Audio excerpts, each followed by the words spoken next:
to the show. This is the Frankly Fantasy Football Podcast, Fantasy Football for the Average Joe. We are your hosts, Frankie and Johnny. Hello, Frankie. How are you, man? Well, hello, Johnny boy. How's it going, man? It's going great. I feel pretty good, even though I have a Browns hangover. That hurt, man. That really hurt. But the good news is I went to the game, got to watch the Brownies live. It was the most beautiful, picturesque football day that you could ever imagine. 65 degrees, sunny, beautiful. Took my son Jackson to his very first Browns game, man. What do you think? What do you think of his first game? Well, I can tell you right now, he was really excited. He couldn't wait to go. He's just got into fantasy football for the first time. He had Justin Herbert playing. He had Nick Chubb playing and Gerald Everett. He got to root for Nick Chubb in person, watch him score 2 touchdowns and just have a day. And the seats, let me show you a picture here. Look at that. 7 rows up from the bench. Oh, man, 50-yard line. It was absolutely, I could read the tattoos on everybody's arms. That's how close we were. It was wonderful. What a picture. That was awesome, man.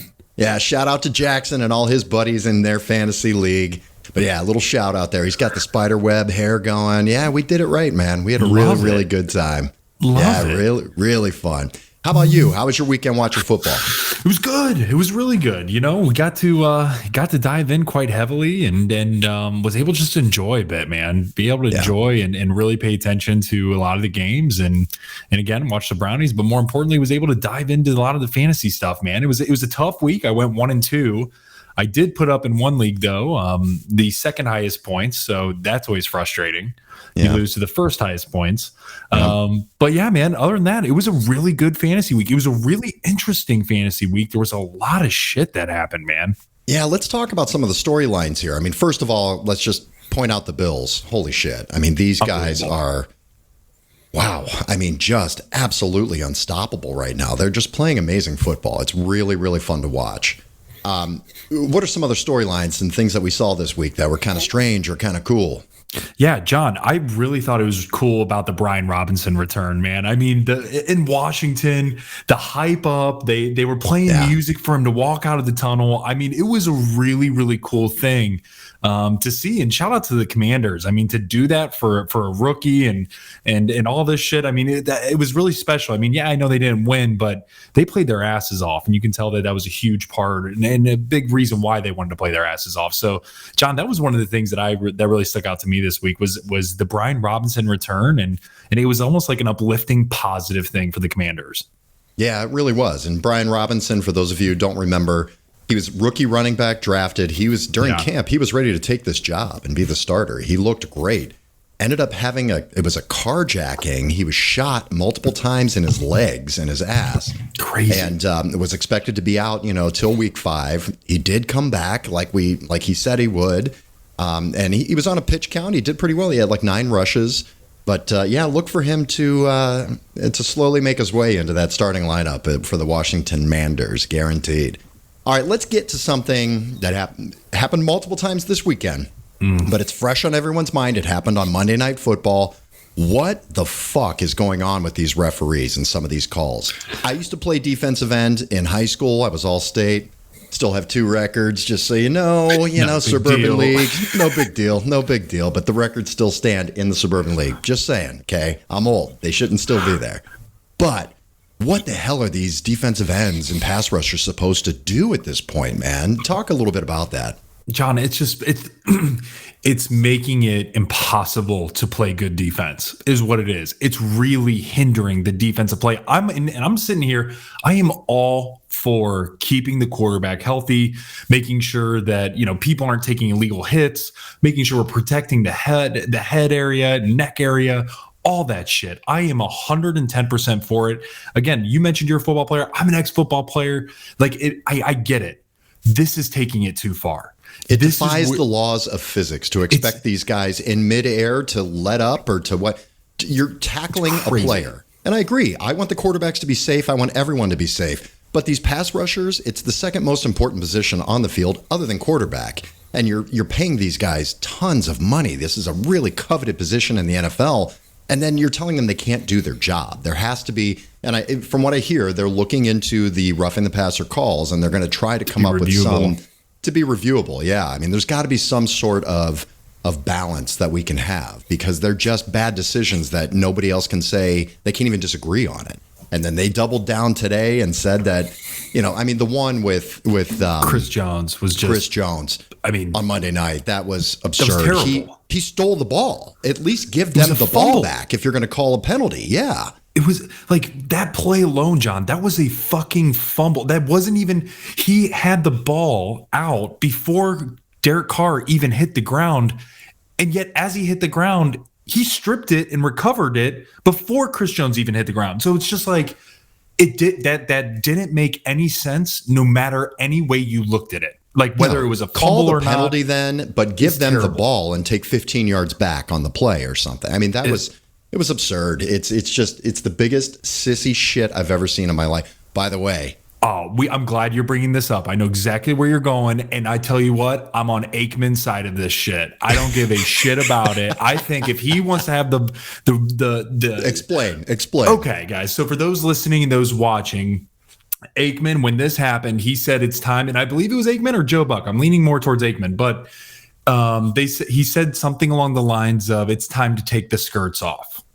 Okay, so for me, as a true football guy, thinking about it from Aikman as a superstar Hall of Famer 80s guy, who gives a shit?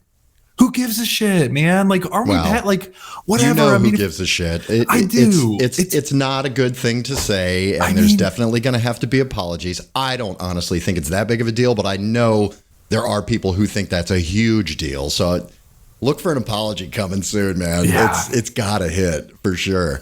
But anyway, looking at these refs, the only thing I could think of, there's only one thing that really made sense to me, and the refs must be playing fantasy football. That's all I can get out of this, Frank. All right, you guys got holding on number 97, right? Yeah, definitely holding. No touchdown. All right, make the call, Dick.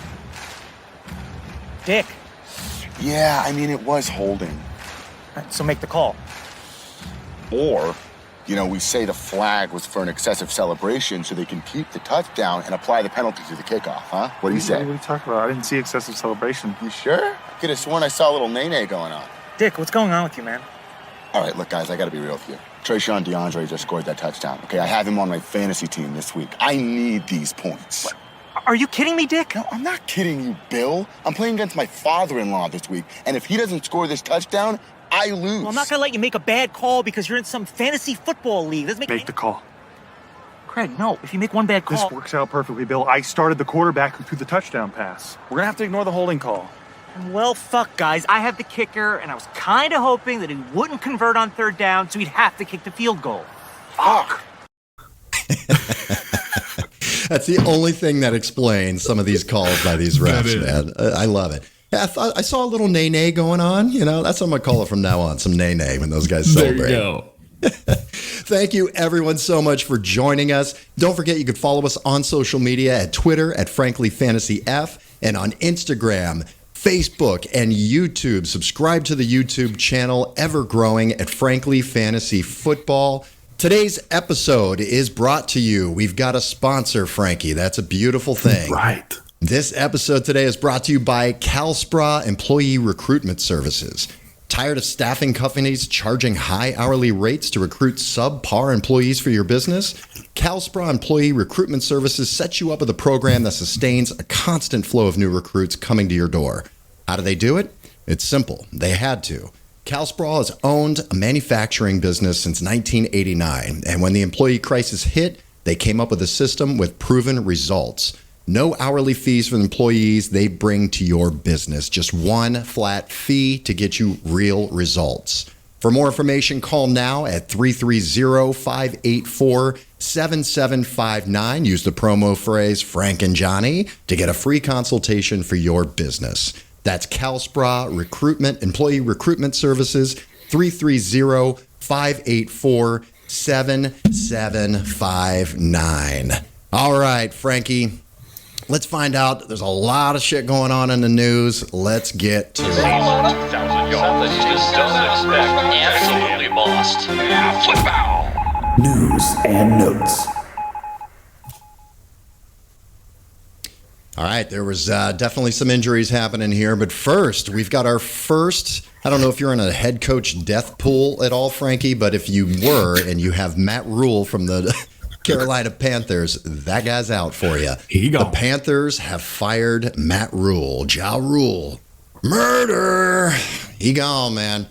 We'll see what kind of impact. Now, think about this. Anytime a head coach is fired, usually the team is fired up and they have a backup, new coach, interim coach. They typically come back and win the next week. So we'll see if that's the case. Davante Adams, interesting on Monday Night Football. He could be facing a suspension for pushing a stadium worker. Apparently, at the end, I saw him. He's going into the tunnel, and a guy was with a camera right in his face, and he pushed him out of the way. Well, the guy fell down. Apparently, he had some injuries, and he is filing a police report on that, too. So, Davante Adams owners, be wary. He could miss a game or two, I think, out of this. I think they're going to set a standard of, touching employees, touching people outside of the game itself. Damian Harris, the running back for the New England Patriots, left the game with a hamstring injury, likely to miss a couple of games. You know what that means, man. We've been talking this guy up for a while. My boy, Ramondre Stevenson, he came in replacement. He's split backs with Damian Harris anyway. He had standalone value in the flex. He was my hit it a couple of weeks ago. But yeah, man, I mean, Ramondre is going to have the bulk of the load. Bill Belichick came out today and said he's a true third down back or three down back. And it's true. When you look at their roster, this is not a Josh McDaniels offense. It's different now. And Ramondre, he going to eat, man. It's going to be real nice. So get him in your starting lineups. Baker Mayfield. Oh, I love talking about Baker. How's he doing this year, man? I can tell you. He actually has a QBR rating of 16.8, I think it was, which is actually... Is that out of 20?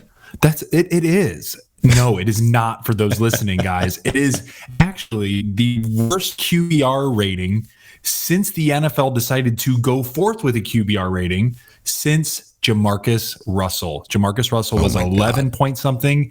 Baker Mayfield is now at second for 16 point something, guys. That is awful. Oh, God. Well, since he's playing so well, we're gonna miss him here for a week or two probably. Baker Mayfield suffered a high ankle sprain. He is going to miss some time. Breaking news coming in, the x-rays were negative. They're thinking he could be back sooner than they expect, but you're still looking at probably a week or two before he's out there. And honestly, he hasn't been lighting the world on fire either. PJ Walker is set to start this week versus the Rams. Darren Waller, tight end for the Las Vegas Raiders, left the game on Monday night with a hamstring injury. That's not good. He could be out. Darren Waller's definitely a soft tissue issue guy. This could hinder him for a little while. He also has not been lighting the world on fire since the Davante Adams bringing him in. Foster Moreau is likely to replace Darren Waller, so just keep that in mind. I think they're on a bye this week anyway. This one is brutal. Rashad Penny, running back for the Seattle Seahawks, diagnosed with a fractured tibia. Damn. And it's likely going to require surgery. It's a 4-month recovery. He is almost definitely out for the season. Well, that brings in Kenneth Walker Jr., man, the rookie who finally got healthy. He's been cutting in a little bit to Rashad's playing time. He stepped in and he looks good. This is, we're going to talk about him, but this is an absolute must-have, must-pick up, spend all your money on waiver wire guy.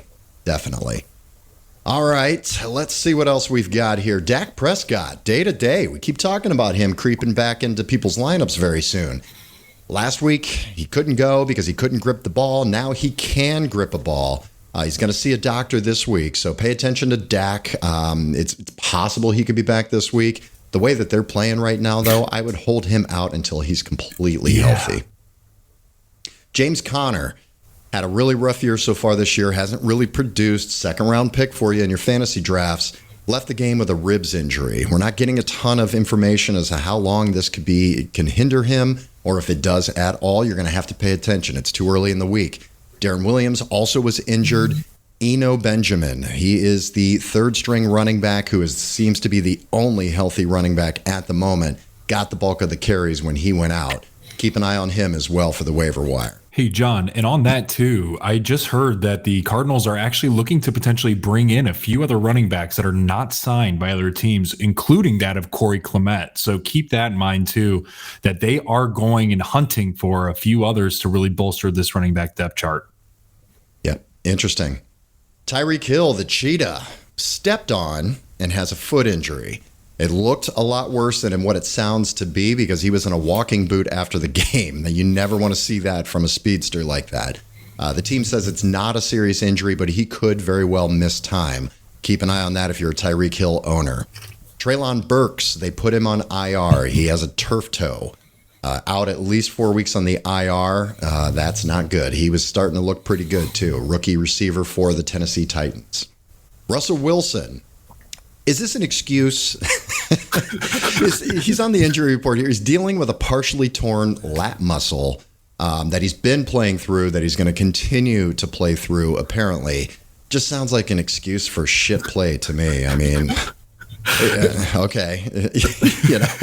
Does that affect his decision-making, too? Because that's been pretty piss poor also. Does it affect your head to turn and look at KJ Hamler wide open? I don't know. Yeah, I don't think so. Keep an eye on Russ Wilson, though. I wouldn't be starting him anyway unless you're in a 2-quarterback league. Naeem, all right, now we've got a couple. Let me go through the concussion list here, Frankie. I think like every week we need to have a concussion segment. Naeem Hines left the game with a concussion. Teddy Bridgewater left with a concussion. He was cleared, but the new rules that they implemented after the Tua incident kept him out of the game. So Teddy should be okay to come back. Again, with all these concussions, we're recording this early in the week. Depending on how serious it was, some of these guys got knocked the fuck out too. So some of these might be pretty serious. But you're going to have to watch this later in the week to see if they're going to play. Chris Olave, speaking of guys that got knocked the fuck out, Chris Olave, wide receiver for the New Orleans Saints, left the game with a concussion. He got blasted. Pat Freiermuth, this one's scary. He left the game with a concussion as well, but this is something like his third concussion in the past year and a half or 2 years, something like that. Very scary stuff. You know that as you get a concussion, it's easier to get them, and it has more and more damage on the brain as you get more. Tua has no return timetable right now. This is strange. They're checking him. The doctor reports they're checking him every 12 to 24 hours to see how things are. So not really any information there. No timetable on a return. You may see Teddy Bridgewater for quite some time. All right, you got all these injuries, man, and you got to remember, Frank, this is a violent game, brother. So, who are you rooting for?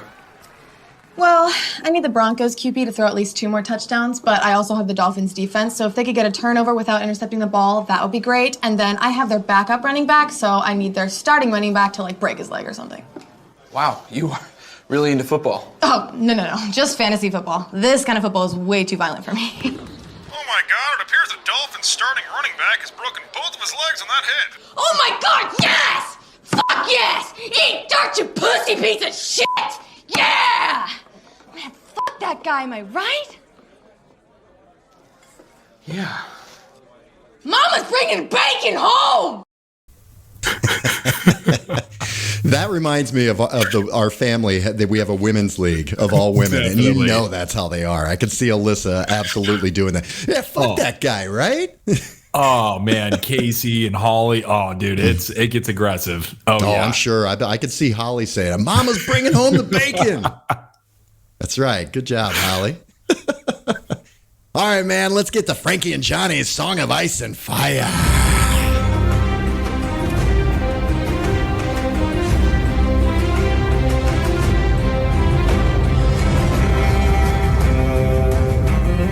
All right, Frankie, let's get up here. Let's get north of the wall. Let's see who is with the Night King and one of the whites. Let's see who's on ice today. You know what's sad is that as I'm looking through this, these first 3 guys were all on my team that took a shit this week, and that sucks.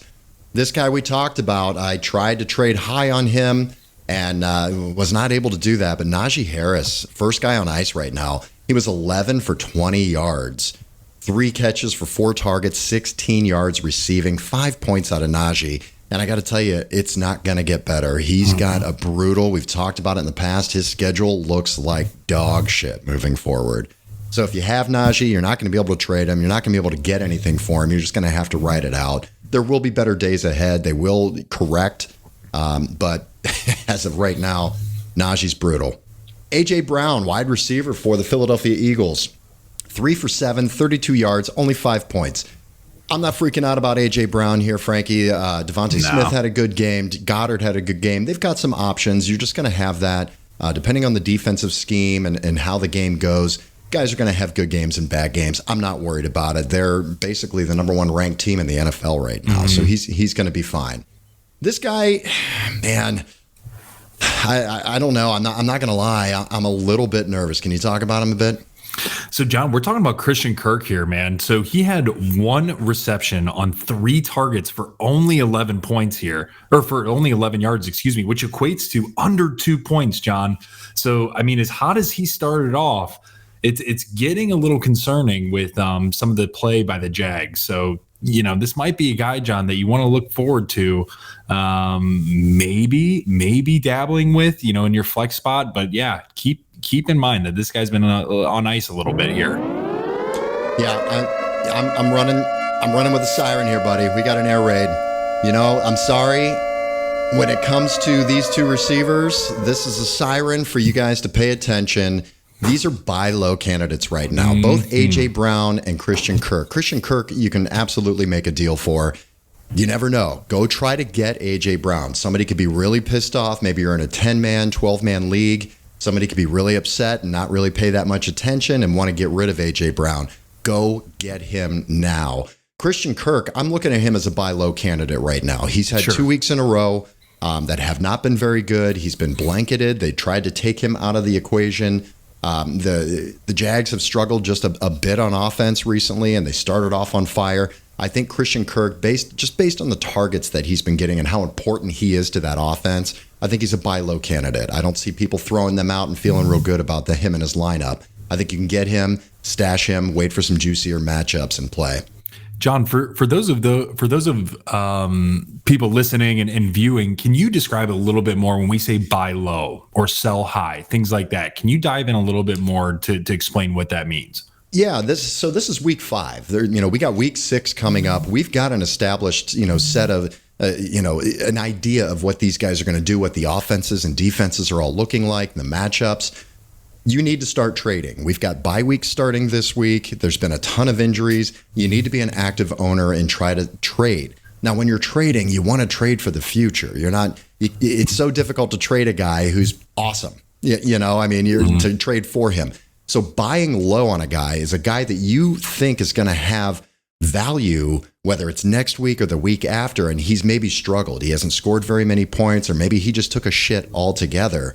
Buying low on him means you can get a better value. Yeah. Selling high on a guy is you've got a guy I've been trying to sell. Who's a perfect sell high candidate here? Oh, well, okay, Rashad Penny. Rashad Penny was a perfect sell high candidate. I said 2 weeks ago when he had his 33-point game, sell Rashad Penny. He's injury prone. You got Kenneth Walker waiting in the wings. It's eventually going to be a 50-50 backfield. I tried to move his ass and I couldn't, and I lost him. And now he's gone for the season. But selling high is a guy that you think is overperforming, and maybe you can get some really good value out of him moving forward. Great. All right. We got a couple of mainstays here, man. I think I'm going to start calling this quarterback the fucking Night King, because this guy is just permanently over the wall, permanently in the north. Matthew Stafford, once again. I can't believe this Rams offense can't get their shit together.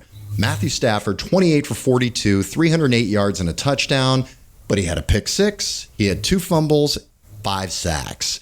8 points out of Matthew Stafford. Let's go ahead and lump in another guy that's on there every week with him, and that's Cam Akers. Once again, Frankie, you've called this one. I called Stafford last week to sit these guys. He was 13 for 33, 3 points. I'm worried about all of these guys. At this point, I don't think he can start any of them right now. Allen Robinson was there as well. I mean, there he is. I forgot him. 3 catches. Great job, Allen. That's the most you've had all year. 12 fucking yards, less than 3 points. I just can't start anybody except for Cooper Kupp at this point in the Rams. Yeah. All right, another guy on ice here, Chase Edmonds. All right, this guy, it's panic button time for Chase Edmonds. You can't do shit with him. You're not going to be able to trade him. When he scored 2 touchdowns a couple of weeks ago, I tried to move him because I saw his usage. He was getting very little targets. He was running the ball very little times. He just happened to get in the end zone, and they used him on the goal line a few times. He was 1 rush for 1 yard, 0 catches, 0 goddamn points, Chase Edmonds. At this point, unless you're completely decimated in a deep league like I am in the 14-team league, there's no chance you can start Chase Edmonds right now. He's just not getting any opportunity at all. Next guy here, Brandon Cooks. You don't see him very often on ice. He's always been kind of a steady Eddie guy. Yep. It's a pretty safe flex player you can put in there because he used to be the only option for the Houston Texans. He was 4 for 6 for 20 yards, only got you 4 points. And you know what I think this is, Frankie? Is just there's other talent developing around him now at this point. Yeah, they're not as bad of a team as they've been in the past. Their defense is better. It's keeping them in games. And Nico Collins, Brandon Cooks used to have basically like 50% target share. He was basically the whole team as far as the receiving game. Nico Collins is getting involved. So Brandon Cooks does not quite have the value, I think, that he's had in years past. Do you agree? I agree, John. And with the emergence of Dameon Pierce, I feel like they actually have now a true cowbell that they can rely on who's a young guy. So he's even getting work out of the backfield. So I do think that that's eating into Brandon Cooks as well. However, to your point, Brandon Cooks is a very, very good middle tier option still week to week. So he's a guy that you shouldn't really be freaking out on. He had an unfortunate week. He has maybe had like 2 of those so far out of 3, but he's not to the point to where you should be hitting a panic button by any means. No, I agree. He had a down game, but my point, I guess, is that he's probably going to have more of these down games than he had up games in years past. Russell Wilson, Mr. Unlimited. He's on ice again, guys. 21 for 39, 274 yards, 2 picks, 1 fumble, 4 sacks, 6 points. That was the worst fucking Thursday night football game I have ever seen in my life. Awful. I can't believe that. Hey, John. Hey, Broncos country. Let's ride. Is that now pretty much what he did on the way out of his that was the most sad. I was like sad for him and sad for Broncos country. Like, it was just weird because you're always, it was I'm just embarrassed for him. I think he's a tool, unfortunately. Yeah, I've heard he's a very nice guy, and I'm sure he's a wonderful human, but God, is he just kind of a douchebag, isn't he? Yeah, I know. He's a tool. It's like you said it perfectly. And he's probably a very nice dude, and he's a good locker room guy, but it's just like, sure, you're trying too hard, bro. You're trying too hard. Yeah, he certainly is. All right, let's get to another guy on ice here. Antonio Gibson. We've been calling this one, with the emergence and comeback for Brian Robinson. 3 carries for 6 yards, 3 catches for 33 yards, 5 points out of Antonio Gibson. I don't think you can play Antonio Gibson moving forward. What do you think? I agree. I definitely don't think you can, especially with Brian Robinson. But what people forget is Antonio Gibson, again, was a receiver turned running back. And he is not even the pass catcher in this offense. You have McKissick right now, who, John, by the way, is a top 40 running back in fantasy, which is crazy. And so you have a McKissick who's getting 7 points a game in fantasy, 8 points a game in fantasy perspective, who's been very steady Eddie. Now you mix in a Brian Robinson, who's a true runner. And right now, you're going to start seeing Antonio Gibson maybe going back to that kick returner type of role and backup. So, yeah, John, I definitely am nervous about those holding on to Gibson. He is a really good example, John, when we were talking about buy high and sell, or buy low, sell high. He was a guy who people should have been selling come week 3, knowing that Brian Robinson was coming back. So right now, you're pretty much, you got to hold on to him, wait and see what happens. But yeah, really tough week for Gibson owners. Really tough week, yeah. All right, let's go to some guys. Let's go to a guy on the Dolphins here. Jalen Waddle, wide receiver for the Dolphins. 3 for 3, 23 yards. He had less than 4 points. Is this something you're worried about at all with Jalen Waddle? No, I'm not. And the reason why I say that is because I think Tua eventually is going to come back at some point this year. Even if he doesn't, I really think Teddy Bridgewater has enough in him to be able to support 2 receivers. In addition to this, John, we just mentioned Tyreek Hill, his foot's a little banged up. So for whatever reason, if Tyreek Hill There it is. There it is. There it is. By Jalen Waddle. By him right now. He's been injured a little bit. Tyreek Hill may miss a game or two. It's very possible. By Jalen Waddle. You might find an owner that could be frustrated with him for these last 2 weeks' performances. Yep. But I think his target share in the next 2 games, is going to be very, very high. All right, Frankie, I'm going to lump an entire team, and it's not the Rams this time. We've already done that one. I'm talking about the Detroit Lions. These guys have been just a Cinderella story, a darling for fantasy football this year. Amazing. Bill Belichick said, not in my house, buddy. This ain't fucking happening today. At New England, they got shut out, goose-egged, 29-0. They lost to the Patriots. Man, that was brutal for everybody. Jared Goff, less than 4 points. Jamal Williams, less than 6 points. Amon-Ra, he was on a pitch count. I wasn't expecting Amon-Ra to even play. Less than 4 points. TJ Hawkinson, 1 point. He goes from 30 points to 1 point week to week. I mean, that's the ups and downs and the peaks and valleys, strikes and gutters of fantasy football, man. What do you see moving forward with the Detroit Lions? I see what we've been seeing, honestly, for the most part, John. I think that when DeAndre Swift comes back, like, here's the deal, guys. They have a bye week next week. Not this week, it's next week. They need this badly because of injuries with Amon-Ra St. Brown, with DeAndre Swift, and with a few of the defensive players getting banged up. DJ Chark was out as well. DJ Chark was out, thank you. And Josh Reynolds, as good as he's been battling some nagging injuries. So, yeah, man, and also we got to give credit to the New England Patriots. I mean, you mentioned it. I mean, they came in and really shut them down completely. And so I'm not worried about it, John. I think this was a really tough matchup at a really poor time where the Lions are decimated and really hurting all around. I think it was interesting, too, listening to Dan Campbell in the press conference. You hear Belichick and all these guys really happy. Everything's going well. Zappy or whatever, the quarterback doing his thing for the Patriots. Then they flash to Dan Campbell, and he's like, hey, the good news is we hit rock bottom. There's the only way to go up from here. And I really believe that. I think this is literally rock bottom for the Detroit Lions from a fantasy perspective. And I think that moving forward throughout the year, where they're going to start seeing some more NFC North opponents. And I think that's really going to favor them in a fantasy way. Hey, you know what? Sometimes you need to hit rock bottom to make the necessary changes, man. That's right. Hopefully the Detroit Lions did. I know. I've been there, man. We've all been there at some point.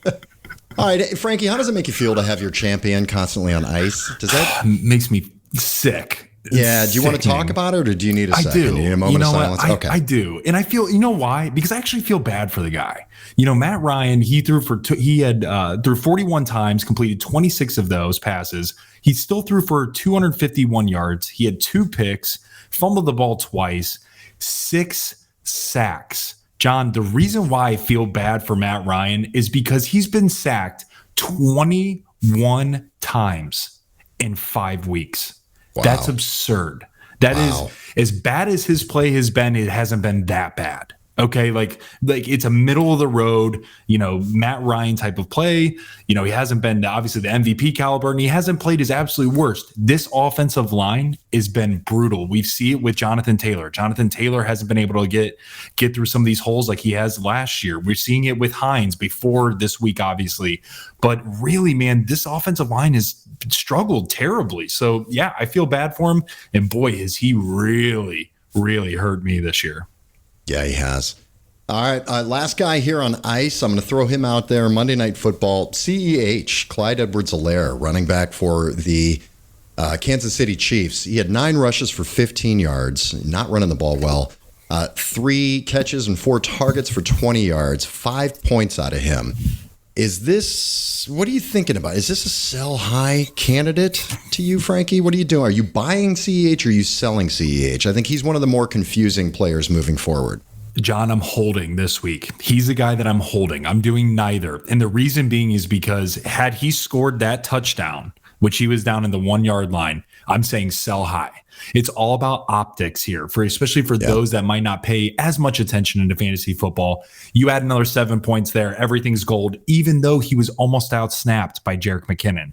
So for me, you're seeing all of these things transpire. CEH's workload was much heavier in the front end. Now we're starting to see Pacheco get involved last week, McKinnon be heavily involved this week. MVS really doing well. You have Juju. Nobody really knows where the ball's going to go to outside of Kelsey. So for me, John, CEH, I don't know if he's a sell high or a buy low. I think I'm going to hold, and I'm going to really evaluate this coming week because I think at that point in time, we'll have 6 weeks to truly understand who CEH is and how the Kansas City Chiefs are going to be utilizing him a bit more. Yeah, I in my mind, if I've got other options and CEH is maybe my third or fourth running back, I am selling high on him. There's going to be guys buying him. His use, he's been incredibly efficient and he's been scoring touchdowns. When he doesn't do that, his usage is not great. They're using Jerick McKinnon a lot. They're using Pacheco. They're running the ball with Sky Moore at times too. So it's a volume thing. If he can be incredibly efficient, that's great. I just don't like relying on that. There's too many variables there. He's just not getting tons of opportunity. All right, well, Frankie, you know what happens when you have these guys on ice and you know how it makes you feel. Well, we're going to introduce you to a little character in the fantasy football world called the Rage Monster.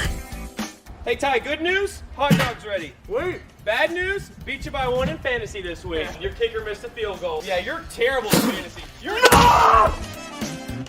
Are you kidding? No!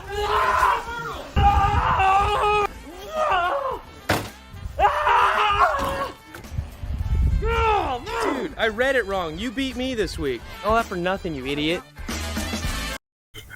The Rage Monster. The Rage. Everybody knows a Rage Monster in their league. Are you like that? Are you that guy? No, I'm not. I could be when the Browns lose, but in fantasy, no, not like that. It's more, I get sad. I get sentimental. I'm not throwing shit. No, I don't outwardly project my rage in any way. I look within. I go look in the mirror and I have a talk with myself. You know, it's like the Larry David thing where he's talking, get your shit together. Who the fuck you think you're talking to? I look in the mirror and I blame myself for those type of things. All right, Frankie, let's get to fire. This is much more fun. And let me start off fire with my guy. I drafted him. I love him. I'm so happy I have this guy. And every single week, he seems to be the top fantasy scorer of the week. Josh Allen, Josh Stallion. You know what? It's official. I need to get my Bills Mafia jersey. I have to do it, man. Josh Allen, 20 for 31, 424 yards passing, 4 touchdowns. He had a pick, 5 rushes for 42 yards, 47 points on the week for Josh Allen. Unbelievable. He's just absolutely he's been a stud. All right, Frankie, talk about this next guy because this is one of the most confusing, frustrating, bullshit fantasy football players ever. Talk to me about Taysom Hill. Taysom Hill, guys. This is the tight end for the New Orleans Saints. You heard me right. He's listed as the tight end, okay? But he's also the third string quarterback. Yeah. He's also a running special back. Teams. He's also on special teams. There's no position to be able to put this guy in. Let's talk about this for a second. To be able to put this guy in as your tight end, but he's a running back. And you're getting 33 points out of him, and then he's gonna throw a touchdown as well. It's fucking ridiculous. But if you had the balls to start Taysom Hill, good for you, man. Good for you. Good for you, John. Lay out his stats, Frankie. 9 rushes for 112 yards, and not 1. Not 2, 3 touchdowns. Okay, guys, and he threw one of the touchdowns. He threw a touchdown, John. So all that combined, 38 points from who? Your tight end, from your tight end, Taysom Hill. John, this guy's going to be very, very interesting and painful, guys. It's going to be a week to week. He's going to have this. If you look back the week prior, he had 2. The week prior, he had like 9. The week prior, 0. Okay, so it's going to be that kind of play with Taysom Hill. I agree. You know what? I'm sounding the siren again, buddy. I'm sounding the siren right now. This is absolutely ridiculous. Listen, this guy's, you're never going to predict. If you happen to have Taysom Hill, sell him now. Get a piece you can play. You can play the tight end game on the waiver wire and stream it. You're never going to know when he's going to do this. He may do it twice in a year, but you're never going to be able to predict that. This week it happened mainly because They were down to the second string quarterback with Andy Dalton. They had Michael Thomas and Juice was out as well. Jarvis Landry ended up getting hurt. Olave ended up getting crushed, and he was out. It was almost a necessity. It's just one of those times where they try. I think they try to surprise teams with Taysom Hill, and it gets everyone by surprise. So you don't want to be caught with that, man. No way. All right, Austin Eckler. I know you love you some Austin Eckler. I got to watch this in person. He broke my heart, but it was still exciting to watch. Austin Eckler, 16 for 173 yards rushing and a touchdown. He was 4 for 4, 26 yards receiving, also a touchdown. 36 points out of Austin Eckler. All right, Frankie, who's next? John, we're looking at Patty Mahomes here, coming up big in the Monday night game. He threw the ball 43 times, completed 29 of those for 292 yards. He also had 4 touchdowns. Unbelievable job. He added 4 rushes for 28 yards. All of this equating to 36 points from the guy, Mr. Mahomes. He was on fire, John. Yes, he was. The next guy on fire was extremely exciting to watch, and such a strange stat line here. Gabe Davis, wide receiver for the Buffalo Bills, 3 catches out of 6 targets, 171 yards receiving and 2 touchdowns. Incredible. The very first series of the game, 98-yard touchdown for Gabe Davis. That was absolutely insane. 3 catches, and 2 of them were bomb-ass touchdowns. How about that? 34 points out of Gabe. Start him. You're not always going to have weeks like this, but that's why you want pieces of this Buffalo offense, because somebody's going to do it. All right, next guy, Frankie. This is your dad's favorite player. 2 years in a row drafted, and he's proven me wrong 2 years straight because I haven't been up for him. Yeah. Same. We're talking about Lenny Fournette here, guys. He only ran the ball 14 times, had 56 yards, and he threw on a touchdown.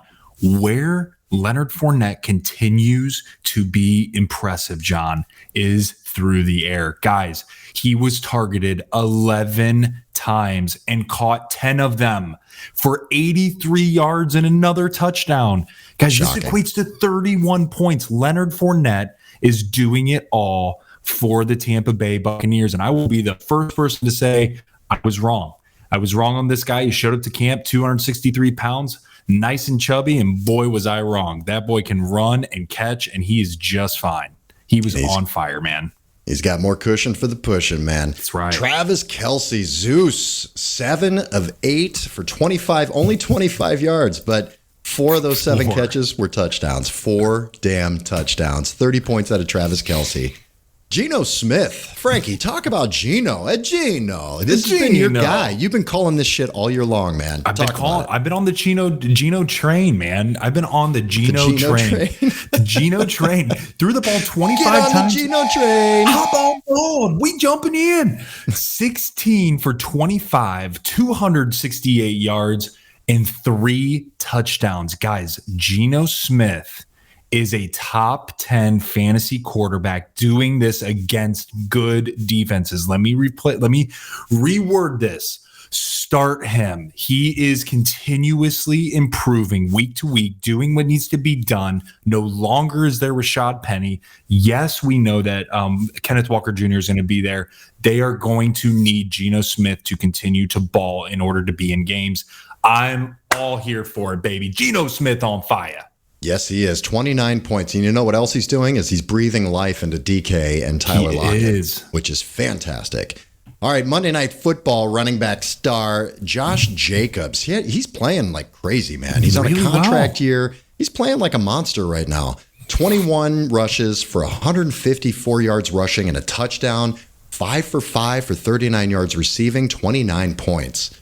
Frankie, I do want to talk about, I'm going to steal this guy from you because I got to watch him in person. My son, who has him on his team, got to watch him score in person. I'm talking about Nick Chubb. Good old Chubby. He gave me a Chubb this week. 17 rushes for 134 yards and 2 touchdowns. Man, it's great to see him getting into the end zone. 28 points out of Nick Chubb. All right, Frankie, who's next? We got Devontae Adams, guys, for the Las Vegas Raiders. He was caught 3 of 7 targets, 124 yards, and 2 tutties. That equates to 28 points, guys. Devontae Adams continues to be Devontae Adams. Was absolutely on fire, but again, might be missing some time after shoving that cameraman on over. Yeah, could be. Frankie, this guy was one of your starts of the week last week. All right, why don't you talk about him? You were right. And why don't you go ahead and gloat? Take your victory lap. Oh, yeah, man. I'm going to take a victory lap with him and go right down the hall to Breece Hall. He had 18 rushes for 97 yards, a touchdown, also added 2 receptions for 100 yards, equating to 28 points, guys. Breece Hall continues to be on fire. Well done, sir. Yeah, he's looking good. Get him in your lineups with confidence. He's playing very, very well. Next guy, King Henry. Good to see him on fire again. You know why? Because they gave him the ball 28 fucking times. That's why. 30 touches total in the game for him. 28 rushes for 102 yards, 2 touchdowns he got in the end zone, 2 catches on 2 targets, 30 yards receiving, 27 points for King Henry. All right, Frankie, round us out with the last guy on fire here. The last guy on fire is going to be Tyler Lockett, guys. He had 5 catches, 104 yards, and 2 touchdowns, which equates to 27 points. Again, Geno Smith locked in with him in DK. Tyler Lockett, you were on fire. All right, when you've got these guys on fire and they just blew it up on your team, you're winning, you're scoring. The next thing you're going to do, you're going to kind of be an asshole about it. It's just like, it reminds me of my brother Sean and your dad Frank.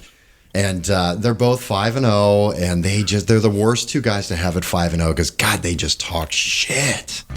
Are you serious? You thought that was over the line? Post on the message board this week, I'm playing Corey. You're gonna bring his mom into this? You're threatening to take all the labels off his cans in the pantry? You're gonna toast all of his bread and put it back in the package? Gosh, what is wrong with you? Toasting all the bread and putting it back into the bread thing is savage and incredible at the same time. I'm doing that. I'm doing that to somebody. That's commitment, though, man. I mean, all right, peeling labels off of cans, putting them, that's not that much work. You're toasting every piece of bread and putting it right back. Pop them in 2 at a time, John. I love it, man. I got to do that to somebody. All right, Frankie, why don't you give us some advice with all these injuries of what we can look at on the wire? Hit the waiver wire for us, baby. All right, guys. Number 1, we hit on him really, really hard already. It's Kenneth Walker Jr. He's playing Arizona Cardinals this week. Again, with Rashad Penny going down, Kenneth Walker was able to come in, ran the ball only for 8 times, but for 88 yards and a touchdown. He had 16 points this week. Guys, if you can get him on the waiver, as John mentioned earlier, spend the cash. Go 80 if you got it, because this is a guy that is absolutely worth it, knowing there's really not much behind him. No, it's true. And Kenneth Walker, and same with Brian Robinson. Let's bring him up as well, because he definitely needs to be owned on your teams. These guys should have already been on rosters. There's no question. Unless you're in an 8 or 10 team league, these guys should have been on rosters because we've been talking about it. Their return, their comeback, they're rookies, which means the second half of the season is typically where these guys start popping off. Well, now's his time. It could be too late. So if he is on your waiver wire, get him on there and spend for it. It's going to be worth it. Who else you got, man? John, I'm going to go with the backup to Kenneth Walker Jr. here in DJ Dallas. For those of you who remember, DJ Dallas has been a Seattle Seahawk for a few years now, primarily focused on special teams, but every once in a while got the opportunity and really shined. I think that DJ Dallas is a really, really nice option for really deep leagues. Maybe if you're in a 14-man league, things like that. And he could be a nice flyer. Again, they're playing the Arizona Cardinals, so I do like him as almost a pseudo handcuff to that of Kenneth Walker. So, John, that could be interesting. And again, I want to hit on another one here, man. It's Taysom Hill. And I put him there with an asterisk because this is a guy that I definitely think is worth taking a shot on, but at your own risk. Like, this is a guy that I would not spend a lot of money on, but if you can get him for 0 to maybe 5 points, I think it's interesting. I think it's worth seeing what happens, especially with the injuries, with what's going on with Jameis. Andy Dalton's kind of coming in here and is proving that he's a serviceable starter still in the NFL. And with Olave down, Jarvis hurt, MT not back by any means. We thank God Kamara's like seeing some daylight here. They need more weapons, so he could be interesting. Again, with caution, guys, with caution. So Taysom Hill. I would spend 10 to 20% on Taysom Hill if he's on the waiver wire, just so I can try to trade him. I'm not going to play Taysom Hill. I'm not putting him in unless I have just garbage at tight end, which in one league I do. But I would pick him up and try to trade him to somebody that just sees that number and wants to, make a move. Yeah. All right, what else you got?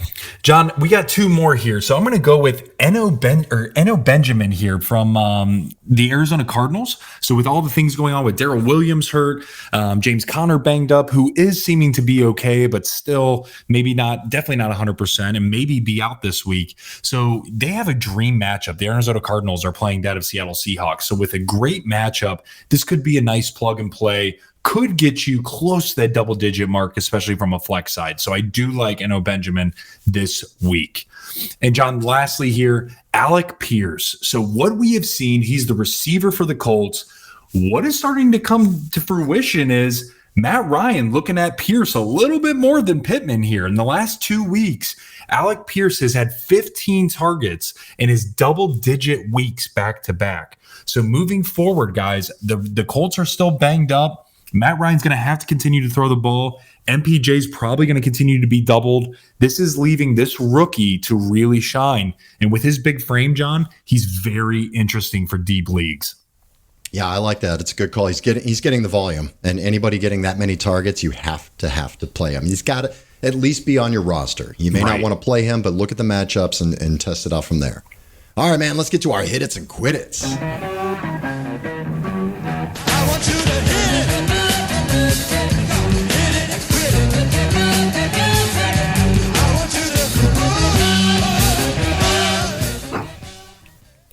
Oh, my God. The only reason I even play these songs is just to see you dance and do stupid shit.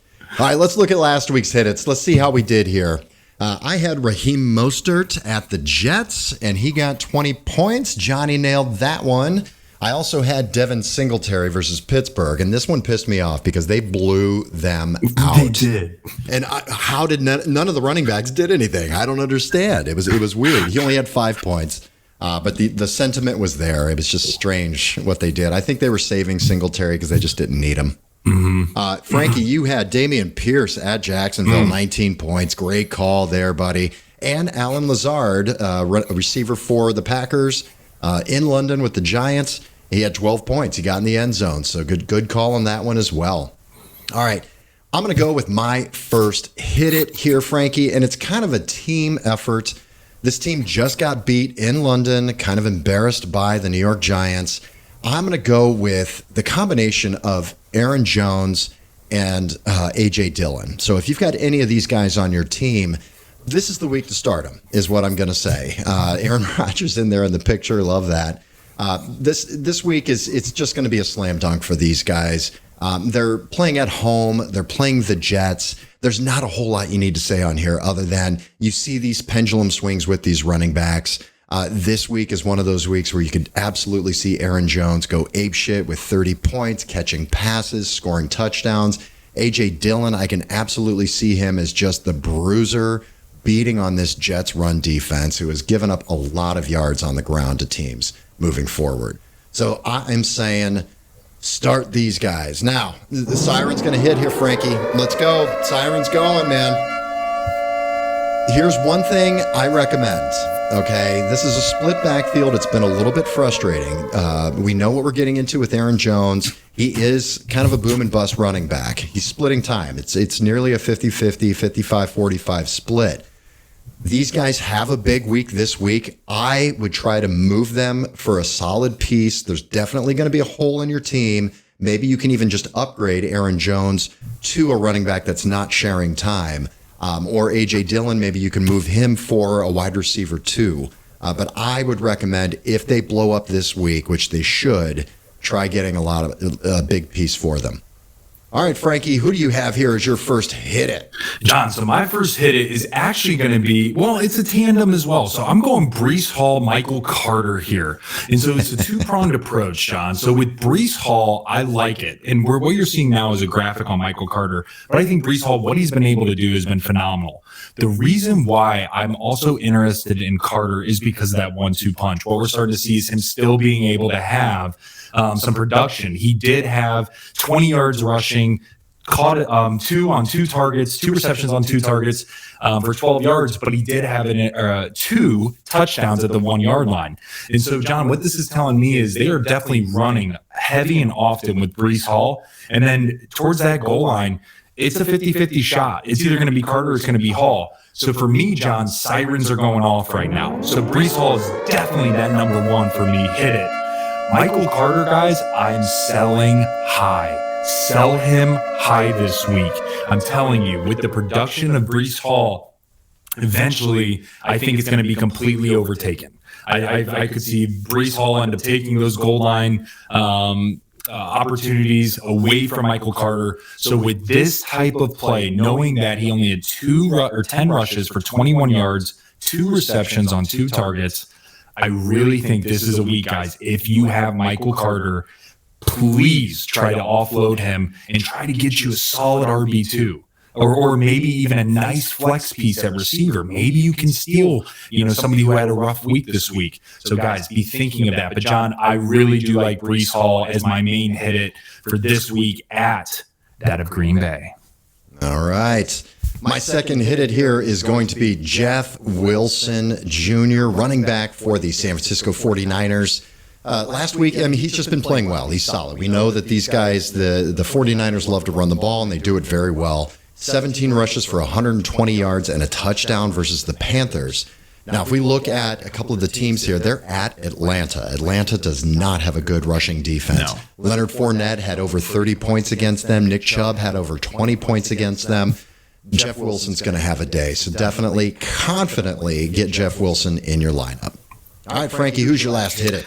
My last hit is going to be Chris Godwin at Pittsburgh this week. So the reason why I love Chris Godwin, John, is because the last 2 weeks since he's been back full time, he's had 16 targets.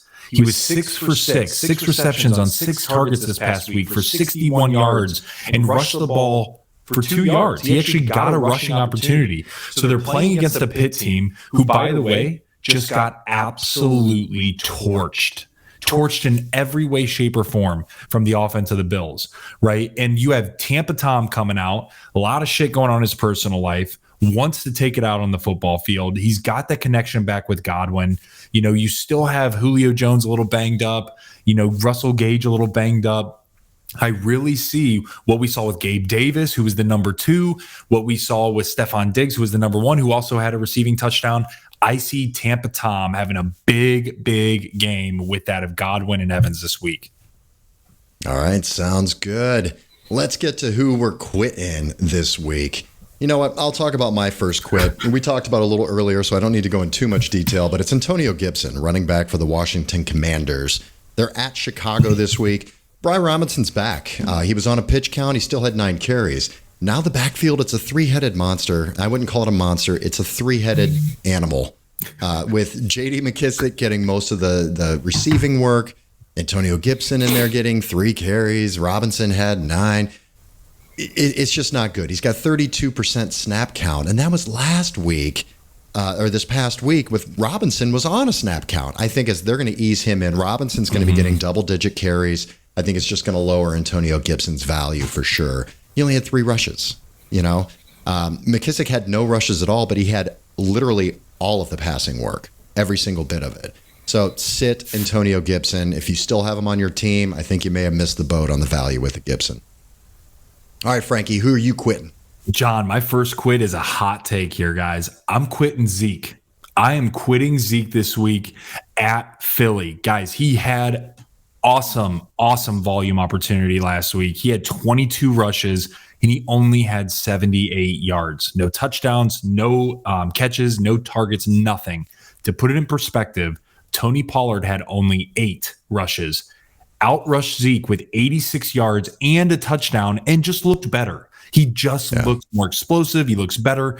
And honestly, man, Zeke, he has been very poor from a receiving side, as I mentioned before, and is only averaging 3.8 yards a carry. And this Philly defense, man, they're top 4 right now. So really, it's a tough one to say this, but I would absolutely quit Zeke this week at Philly. All right. I'm quitting Chase Edmonds, running back for the Miami Dolphins. We talked about him earlier. Mostert's the man. Mostert is the man in the backfield. He's just better as a running back. Edmonds is just getting zero work at all. He's not being involved in the game. He had some touchdowns early in the year as goal line carries, but that's it. I mean, he's just not involved. It's going to be all Mostert all the time. Take Chase Edmonds out of your lineup.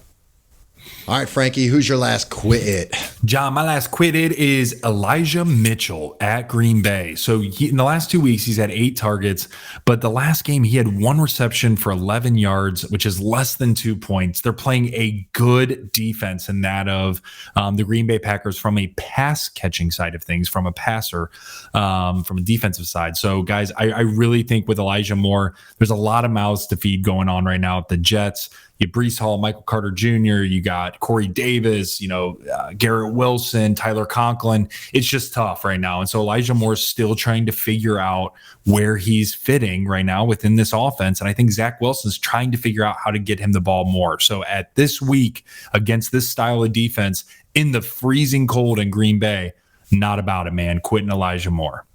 All right. Sounds good. Let's get to some flex appeal, baby.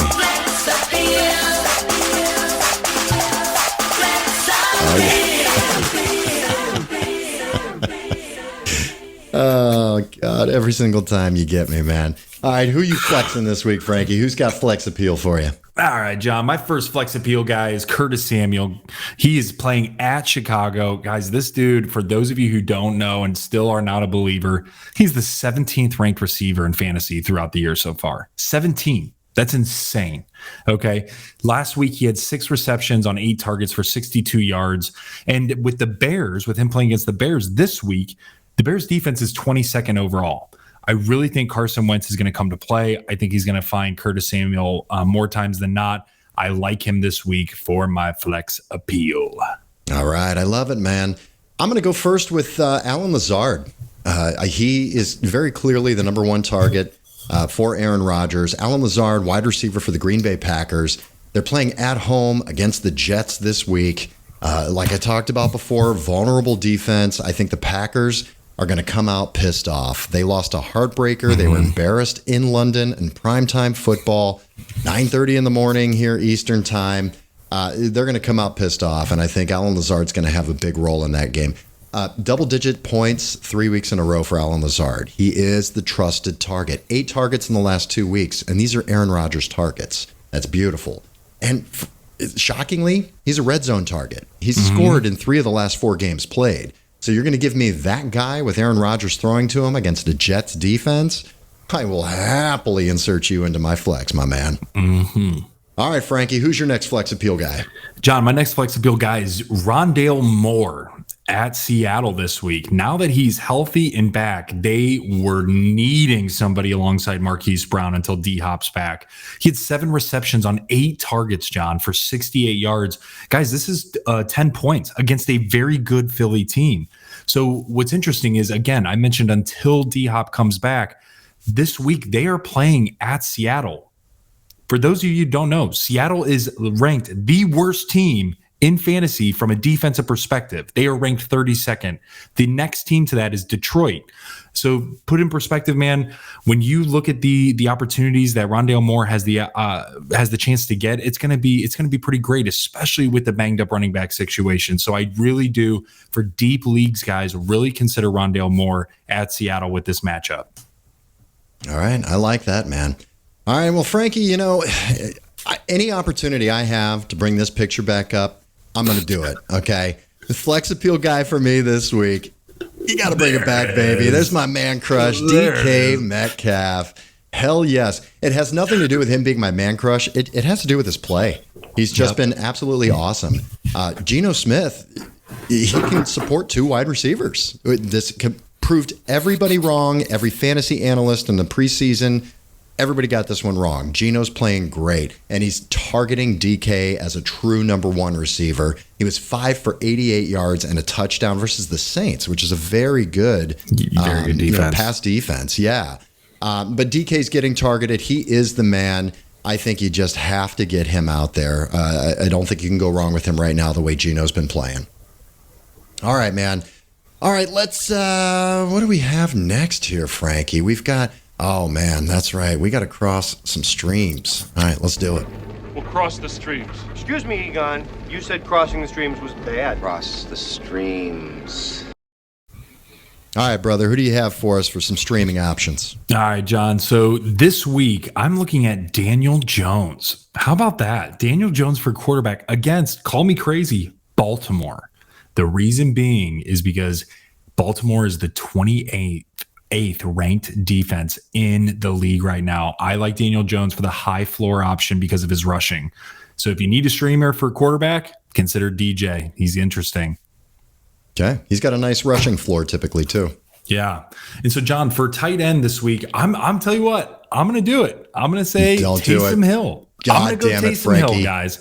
I think he's an interesting stream. I was leaning Hayden Hurst, who is right next to, who's actually playing against the Saints. So either of those guys are good. But for me, Taysom Hill, after that big blow up week, wanted to give him some kudos. Again, super huge risk, but it comes with a really nice reward. So, guys, at your own risk here, but he's very interesting. Again, if you're looking for a number 2 tight end, go Hayden Hurst.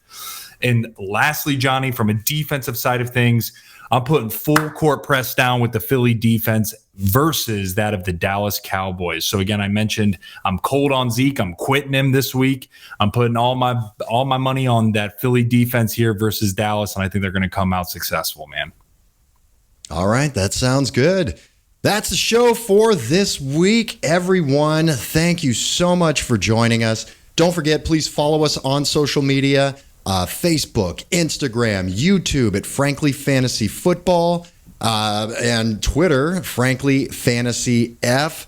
Frankie, I'm going to leave you. I found a little funny clip of Sebastian talking about fantasy football. I have to play it because that's how I feel. He's making fun of us, but it's absolutely true.